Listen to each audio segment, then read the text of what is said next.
What is up, my friends? You are very welcome along to this Brighton FA Cup preview here on Anfield Agenda. I'm sure you know the drill by now. I'm going to take you through my predicted 11 and my score predictions ahead of the game. Just a reminder, this would go to a replay if it was all level after 90 minutes, because third and fourth rounds this year do have the replay put back in. It was removed in previous seasons, but it is here now. So if it is a draw, we will have a replay at Anfield. We are being brought to you all the way through the season. All of our match day content and match day preparation shows are being brought to you thanks to our friends at Circl. The football sweepstakes game where the winner is decided by events that happen live on the pitch, and every single moment counts. If you are aged 18 plus and a UK resident, you are eligible to come along and play with us. And if you use the referral code anfieldagenda, all one word, when you sign up, if you deposit and place £5 in bets with that code, Circl will match that with £5 in free bets for you to use at your discretion. Now, it is a gambling product, so of course we urge you to please gamble responsibly, and we will be working with Circl right throughout the rest of the season, so hopefully it becomes a part of your matchday experience just as much as it has ours here on Anfield Agenda. So look, let's get stuck into it. What 11 am I going to go with? What score am I going to go with? And how worried am I about playing Brighton again? Well, let's start off with the last part. How worried am I about playing Brighton again? Very is the answer, because they absolutely tore us to shreds in the last one. I am expecting an improved performance, and I do really believe that the lads will want to put this right, because they have a chance, and they have a chance to do it quickly, and you don't often get chance for it. And I don't want to use the word revenge, because Brighton did nothing wrong to deserve revenge other than just being better than us on the day. So yeah, I think the lads will want to put that wrong right. And I've put together an 11 I think Klopp will go with. Some weeks I do an 11 I'd like to see, but this is an 11 that I think Klopp maybe will go with or should go with. So let's start off, as we always do, with the score prediction. And what have I gone for the score? Let me just click on this. I've gone for a draw and a replay at Anfield. Yeah, I know. I couldn't, in all honesty, justify coming on here and being all braggadocious and saying Liverpool are going to go to the Amex and Liverpool are going to pull Brighton apart and Liverpool are going to win. It's possible we win the game, possible we win it by the odd goal, whatever. But being realistic, I think I'd take a 2-2 draw right now. Nobody likes replays, but in this scenario, I would take one, because get us back to Anfield with a chance in the place in the 5th round. So I'm going to go for a 2-2 draw. Starting with the 11 now, though, we'll go as we always do, with the goalkeeper and the centre-backs first up.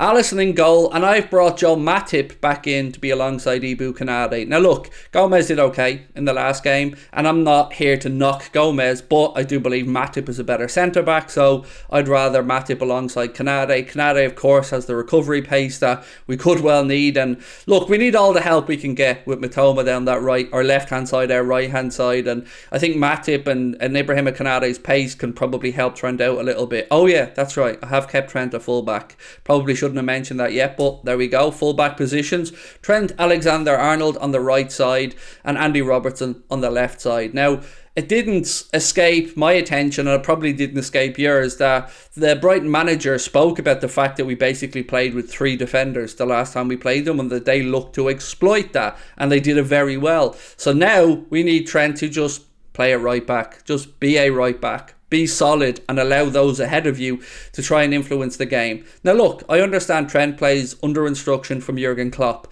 but surely that his mind, Linder's mind, and all the rest of the coaches, they know that we can't leave that space there again, or we will be absolutely pulled apart by a player who is in really good form right now for Brighton. And also they've got young Evan Ferguson up top, so he will be a handful as well for our centre-backs, which is why I love having Konate's physicality in there. Obviously want Evan to do really well, just not against us, because he's Irish, so obviously I want him to do well, just not against us. So we move into midfield now, and this is where the tough decisions are made. What have I gone with? Have I included Henderson? Have I included Naby Keita? A lot of people I've seen want that midfield again of Naby Keita, Thiago and Stefan Bajcetic. Is that what I've gone for? Nope. This is what I've gone for. I've gone for Fabinho, Bajcetic and Thiago, and I want legs, I want guile, I want defensive awareness, I want a good foundation to allow the forwards to do their thing. And I think with these three, you can allow Thiago to push on a little bit at times if necessary, but always having two back behind the ball. So Fabinho, Thiago, Fabinho, Bajcetic, whoever that might be.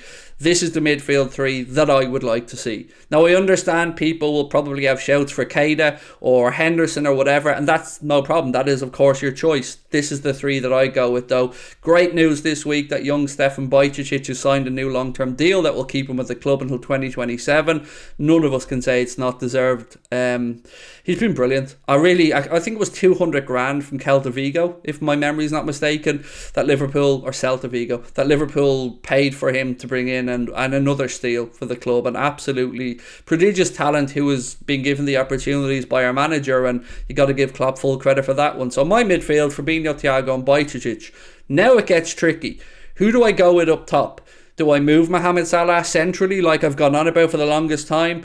No, not for this one I haven't, because I don't believe Jurgen Klopp would do it. If I was in charge, I would move him centrally. But right now, this is what I've gone with.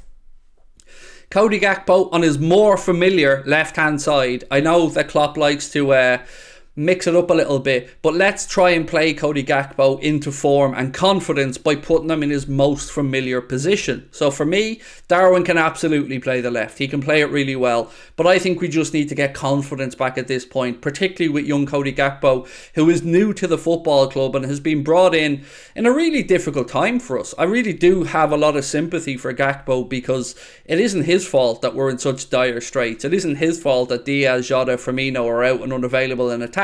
So he has been thrown into the pressure cooker, and I think to give him every chance to succeed, he should be played in his most familiar position on that left hand side.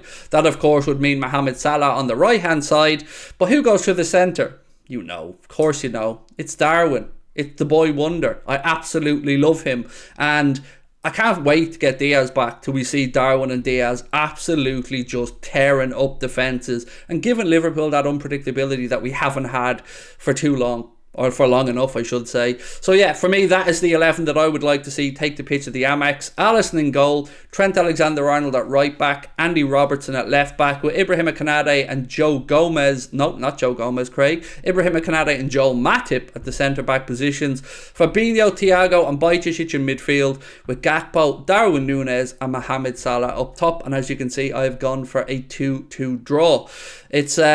It's a tough time at the minute, my friends, but what we need to do as Liverpool fans is stick together right now. So I see a lot of jibing, a lot of swipes being taken at each other on social media, another divide between locals and non-locals and all that kind of stuff. Ultimately, let's get together, let's get on the same page, and let's try and project some positivity out there into the world. So, you know, you're always welcome here on our channel, no matter what part of the world you are from. You are very welcome to join us here. If you want to catch us live, of course, you will need to join us over on Twitch. But right now, I really do appreciate your time. I'm nervous, but looking forward to the game on Sunday against Brighton. We will be live on our Twitch channel from 12:30 if you want to come and join us for the watch along. And again, massive shout out to our sponsor Circl for all of their support. You can download Circl either from the Google Play Store or the link in the description of this video. Or if you want to make it really easy, scan the QR code top right hand corner. Talk to you soon, my friends. Bye bye.